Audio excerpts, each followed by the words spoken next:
মধ্যপ্রাচ্যের আকাশ বাতাসে বারুদের গন্ধ, মানুষের চোখে ভয়, আর হৃদয়ের গভীরে এক অজানা আশঙ্কা। পৃথিবীর ইতিহাসে বহু যুদ্ধ এসেছে, বহু রক্ত ঝরেছে, কিন্তু প্রতিবারই মানুষ ভেবেছে এই শেষ। অথচ আজ আবার সেই একই মোড়ে দাঁড়িয়ে আছে বিশ্ব। ইরান, আমেরিকা, ইসরায়েল, এই তিন শক্তির টানাপোড়েনে যেন মানবতার বুক কেঁপে উঠছে।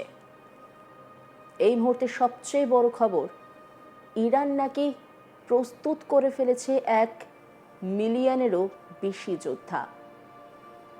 শুধু সেনাবাহিনী নয়, সাধারণ মানুষও দলে দলে নামছে রিক্রুটমেন্ট সেন্টারে। যুবকদের চোখে আগুন, মুখে দৃঢ়তা, আর অন্তরে একটাই বিশ্বাস, আমরা আমাদের মাটি রক্ষা করব ইনশাল্লাহ। তেহরানের রাস্তায় আজ এক অদ্ভুত দৃশ্য। কোথাও মা ছেলেকে বিদায় দিচ্ছেন, চোখে জল, ঠোঁটে দোয়া, আল্লাহ তোমাকে হেফাজত করুন। কোথাও বাবা ছেলের কাঁধে হাত রেখে বলছেন, তুমি যদি শহীদ হও, জান্নাত তোমার জন্য অপেক্ষা করছে।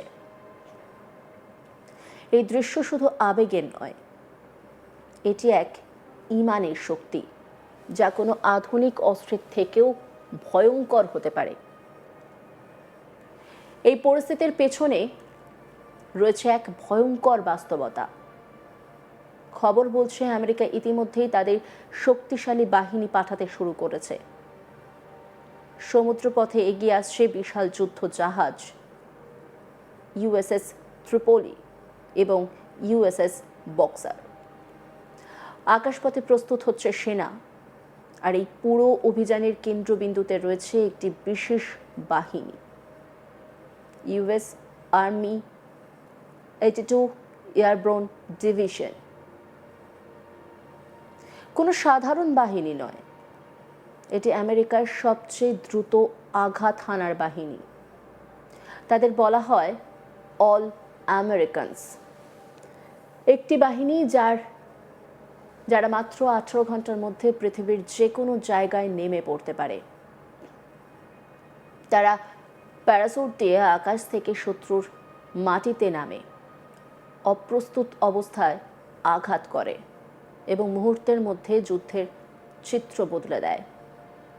যদি আমেরিকা ইরানের মাটিতে স্থলযুদ্ধ শুরু করার সিদ্ধান্ত নেয়, তাহলে এই বাহিনী হবে প্রথম ঢেউ। তারা হঠাৎ করে আকাশ থেকে নামবে, দখল করবে বিমানবন্দর, সামরিক ঘাঁটি, গুরুত্বপূর্ণ অবকাঠামো। তারপর সেই পথ দিয়ে ঢুকবে বড় বাহিনী। অর্থাৎ এই বাহিনী শুধু যুদ্ধ করে না, যুদ্ধের দরজা খুলে দেয়। কিন্তু প্রশ্ন হচ্ছে, এই যুদ্ধ কি এত সহজ হবে? ইরান কোনো দুর্বল দেশ নয়, এটি শুধু একটি রাষ্ট্র নয়, এটি একটি বিশ্বাসের প্রতীক, একটি বিপ্লবের ইতিহাস। ইসলামিক রেভলিউশনারি গার্ড কর্পস বা আইআরজিসি, বাসিজ বাহিনী, এই সব মিলিয়ে তৈরি হচ্ছে এক জটিল প্রতিরোধ ব্যবস্থা। তারা শুধু নিয়মিত যুদ্ধ জানে না, তারা গেরিলা যুদ্ধেও পারদর্শী। আজ ইরানের বিভিন্ন শহরে দেখা যাচ্ছে লম্বা লাইন। তরুণরা রিক্রুটমেন্ট সেন্টারের সামনে দাঁড়িয়ে আছে। কেউ বিশ্ববিদ্যালয়ের ছাত্র, কেউ দোকানদার, কেউ কৃষকের ছেলে। তাদের হাতে ছিল কলম, বই, স্বপ্ন। আজ তারা হাতে নিতে চাইছে অস্ত্র। কেন? কারণ তাদের মনে হয়েছে এটি শুধু একটি যুদ্ধ নয়, এটি তাদের অস্তিত্বের লড়াই। অনেকেই এটিকে দেখছেন আল্লাহর পথে সংগ্রাম হিসেবে। তারা বিশ্বাস করছে, যদি তারা সত্যের পথে থাকে, তাহলে আল্লাহ তাদের সাহায্য করবেন। ইসলামের ইতিহাসে এমন অনেক উদাহরণ আছে। বদরের যুদ্ধ, যেখানে অল্প সংখ্যক মুসলিম বিশাল শক্তির বিরুদ্ধে দাঁড়িয়ে জয়লাভ করেছিল। ইহুদের যুদ্ধ, যেখানে ভুলের কারণে ক্ষতি হলেও ঈমানের শিক্ষা পাওয়া গিয়েছিল। আজ সেই ইতিহাস যেন আবার নতুন করে মনে পড়ছে, কিন্তু বাস্তবতা খুব কঠিন। যুদ্ধ মানে শুধু বীরত্ব নয়, যুদ্ধ মানে মৃত্যু, যুদ্ধ মানে ধ্বংস। একটি বোমা শুধু একটি ভবন ভেঙে দেয় না, এটি একটি পরিবারকে ভেঙে দেয়। যুদ্ধ শিশুর শৈশব কেড়ে নেয়। আজ যে যুবকটি রিক্রুটমেন্ট সেন্টারে দাঁড়িয়ে আছে, তারও স্বপ্ন ছিল। সে হয়তো ডাক্তার হতে চাইতো, ইঞ্জিনিয়ার হতে চাইতো, সে হয়তো শুধু একটি শান্তিপূর্ণ জীবন চাইতো, কিন্তু পরিস্থিতি তাকে ঠেলে দিয়েছে এমন এক পথে যেখান থেকে ফিরে আসা অনিশ্চিত। অন্যদিকে আমেরিকার সেই সৈনিক যে 1000 মাইল দূরে নিজের দেশ ছেড়ে আসছে, তারও পরিবার আছে, তারও সন্তান হয়তো প্রতিদিন অপেক্ষা করছে বাবা কবে ফিরবে।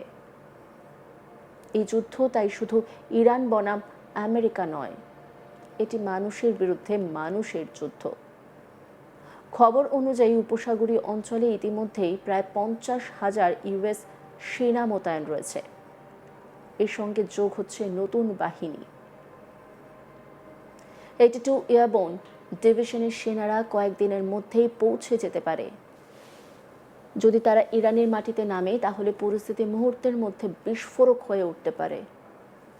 ইরান ইতিমধ্যেই সতর্ক করেছে, যদি আমেরিকার সেনা তাদের মাটিতে পা রাখে, তাহলে তার পরিণতি হবে ভয়াবহ। তারা বলছে এটি হবে এমন এক যুদ্ধ যা ইতিহাস মনে রাখবে।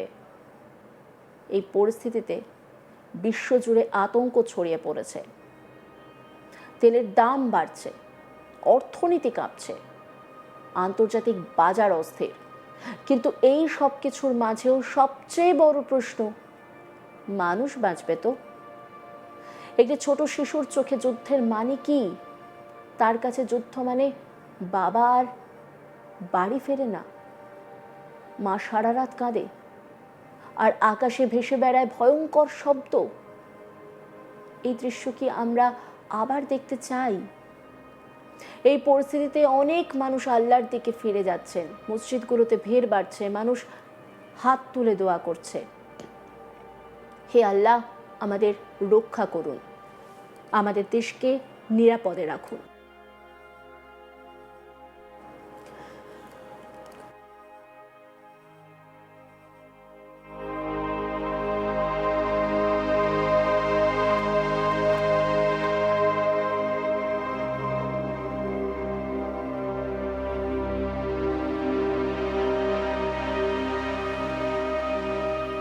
ইসলাম আমাদের শিখিয়েছে শান্তির কথা।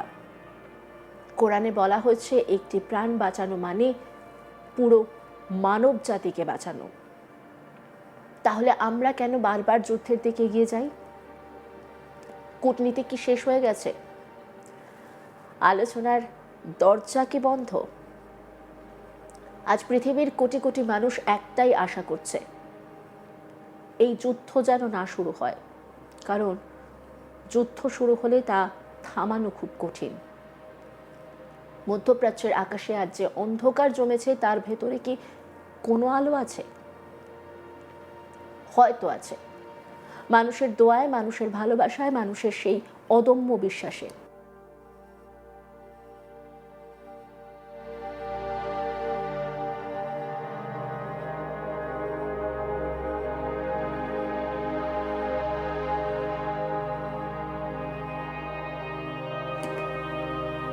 আজ ইরানের সেই মা যে ছেলেকে বিদায় দিচ্ছে, সে শুধু নিজের ছেলের জন্য নয়, পুরো বিশ্বের শান্তির জন্য দোয়া করছে।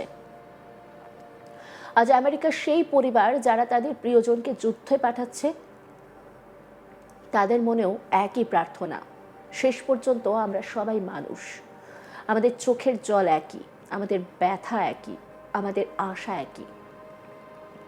এই যুদ্ধ যদি শুরু হয়, তাহলে কেউ জিতবে না, সবাই হারবে। তাই আজকের এই ভয়ঙ্কর মুহূর্তে পৃথিবীর প্রতিটি মানুষের কণ্ঠে একটাই প্রার্থনা, হে আল্লাহ, এই পৃথিবীকে রক্ষা করুন, যুদ্ধ থেকে বাঁচান, আমাদের সন্তানদের ভবিষ্যৎ নিরাপদ রাখুন। আর সেই প্রার্থনার মধ্যেই হয়তো লুকিয়ে আছে আগামী দিনের শান্তি। অন্যান্য খবরের আপডেটের জন্য অবশ্যই নজর রাখুন আজ তাক বাংলার ইউটিউব স্ট্রিমিংয়ে। লাইক, কমেন্ট, শেয়ার এবং সাবস্ক্রাইব করতে ভুলবেন না।